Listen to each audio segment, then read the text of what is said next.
John Locke, 1632 to 1704. So much of what you talk about, what you think about, what you debate, your very, very thoughts on the nature of the state and a political organization, whether you know it or not, are informed by John Locke. Now, full disclosure, I have a very strong genetic influential tie to Mr. Locke himself. My ancestor William Molyneux was John Locke's best friend, and they reasoned and fled from the authorities together. So you can check that out if you want. And he had a very powerful voice in a pivotal moment in Western political history. Because prior to this, and I'm not sort of going back to the ancient Greek, ancient Roman model, sort of Dark Ages, early Middle Ages, and so on, what was the purpose of government? Well, the purpose of government was to shepherd you to heaven using the power, the secular power of the aristocracy of the royalty, the kings and queens and lords and ladies and so on, and the wisdom of the priesthood. You know, Satan walked all over the world, and you were supposed to be confined and herded to heaven using the power of the secular authority that God had placed over you. It was called the divine right of kings, that God had placed a ruler over you, and to obey the ruler was the same as obeying God, in the same way that obeying the Pope was the same as obeying God. And this was a very powerful aspect of thought and of reason and of the entire structure by which people understood their own society. Now, this came under significant pressure in Europe after Martin Luther nailed his 94 thesis, I think it was, to the church door in Wittenberg. And you had the Reformation, the breakup of Christendom as it stood at the time. And then you had a lot of religious warfare.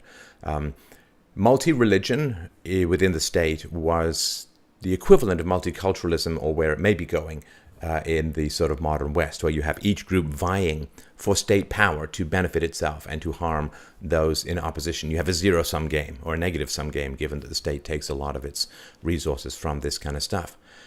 And along came John Locke and others who had a very, very different conception of what the state was and what it was for.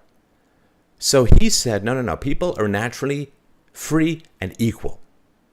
They should not be subject to a monarch that is imposed upon them by God. People have rights to life and to liberty and to property. And I mean, he had a huge influence, of course, on the American revolutionaries. The original draft, of course, was life, liberty, and property. But that, of course, flew in the face of slavery, and therefore it became life, liberty, and the pursuit of happiness. And this is an interesting question between natural and positive law. So, positive law, answering the question, what is legal? Positive law says, well, what's in the law books? That's what's legal. Natural law says that the law must reflect universal principles of justice and freedom and liberty and property and so on. And therefore, what is legal are the laws that conform to virtue, to morality. If it does not conform to virtue and morality, it may be technically legal, but it's not morally valid. And that is very, very different. There was, of course, something which we don't recognize as much in the West, although it's certainly in other cultures. There was natural law, positive law, divine law. Divine law are those laws that God has revealed through his prophets, through writings and so on, to a particular group of people. Now, that has a very tough time becoming universal. And we can see this, of course, in the questions that theologians mulled over in the Middle Ages, which was, did Socrates get to heaven? Well, he hadn't known Jesus Christ, of course. He was born 2,500 years ago. So did he get to heaven? So there's natural law, which is free, equal justice for all. There's positive law, which is, well, whatever the king says is legal. And then there's divine law, which is whatever is given to a particular population by the prophet, by God. Now, what Locke said was that natural law is rational, it's empirical, it's philosophical. Natural law can be discovered by reason alone, and natural law is universal. It applies to everyone at all times. And that is a very, very powerful notion. Now, back in the day, I've actually read the biography of my ancestor. Back in the day, my ancestor and John Locke we're talking about the need to prove natural law, natural morality from first principles. And they did not think it could be done, whether they didn't do it because they didn't think it could be done, or whether it would kind of muscle in on the purview of the state and the religion of the time, which had a monopoly on the definition of virtue and obedience and law. We'll probably never know, but it is something that, my work in philosophy, it doesn't come out of nowhere. The fact that I worked enormously hard over decades to develop a easily comprehensible, rational proof of secular ethics. I call it Universally Preferable Behavior. It's a free book, free audio book. You can get it at freedomainradio.com/free. You can get a hard copy too if you want. This sort of doesn't come out of nowhere. My work doesn't come out of nowhere. The need for being able to prove natural law and natural morality from first principles has been known in philosophical circles. Whether they admit the need for it or not is another matter, but it's been known for a long time. So this is Locke's approach. He says, look, there's a natural set of rights and morality and freedoms and the right to property and the right to be free from violence and so on that is embedded in everyone. Now, he himself did not, again, work these principles from first principles. He sometimes tied them into religion, and sometimes he said they were self-evident and so on. But that is how he approached this issue. Now, the question then, if everyone's naturally free and equal, the next question is, this goes back to the sort of state of nature stuff, which is, again, really, really important. And it's important that whether this is a thought exercise or what people actually believed happened is a topic for another time. But for the moment, just pretend it's like a thought exercise. Because the question is, if everyone's naturally free and equal, how on earth do we end up with this hierarchical pyramid called state power? If everyone's free and equal, why don't we exist in a state of perfect equality? Why are there policemen, rulers, magistrates, jail guards, politicians? Why are there people who rule over others? Good question, says Locke. Here's how it kind of went. So let's talk about state of nature. The state of nature is the idea of how did human society look before the state came along? It's a big question. Now, the general approach, and this is taken by Hobbes as well, although he had a sort of different view of it in some ways. So he says, look, we're all roaming around the woods. We're naturally free and equal. Everyone has the right to property. Everyone has the right to justice. Like if somebody harms you, if somebody steals from you, you can then go and harm them back. He said the problem is, though, we kind of have blood clans. You sort of think of Afghanistan or other places where these blood clans, Somalia as well. And what happens is you end up with, because people's loyalties are their own family, the family was the very first example of social organization, according to Locke. And when people are curious as to why I talk about the family in a philosophical show, well, it's a very long tradition in Western philosophy, at least, of starting with the family, starting with the state of nature and working from there. And he said, look, if you've got people in a state of nature, it's kind of a war of all against all. And because people are passionate and people get angry and there's revenge and all of that, somebody harms you, you may not, it may not be proven to you. Someone may just convince you that Bob, killed your cow or something, and then you go and kill Bob's cow, and Bob says, hey, I didn't kill your cow. It escalates from there. You end up with this war of all against all. So there's this challenge, because when everyone's equal, there's no overarching authority that mediates disputes between people, and those disputes are naturally going to arise. So what do you do? What do you do? What do you do? Well, Locke says you do this. You say, look, given that people are passionate, given that people make mistakes, given that people escalate, given that we have blood clan ties to our own family, our own tribe, this state of nature is not going to work very well. People are going to end up scrabbling along this bare subsistence level and never get anywhere and never build a society, never build a civilization.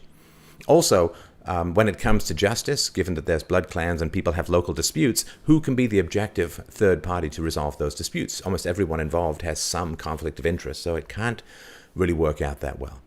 So what Locke says, he says, well, where does government come from? Government comes from a rational decision made by the people to say that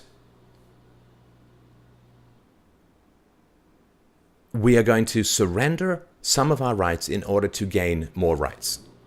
Like, how you'll give money to a financial investor to invest in itself in order to reap more money. You're not setting fire to your money, you're investing it to get more.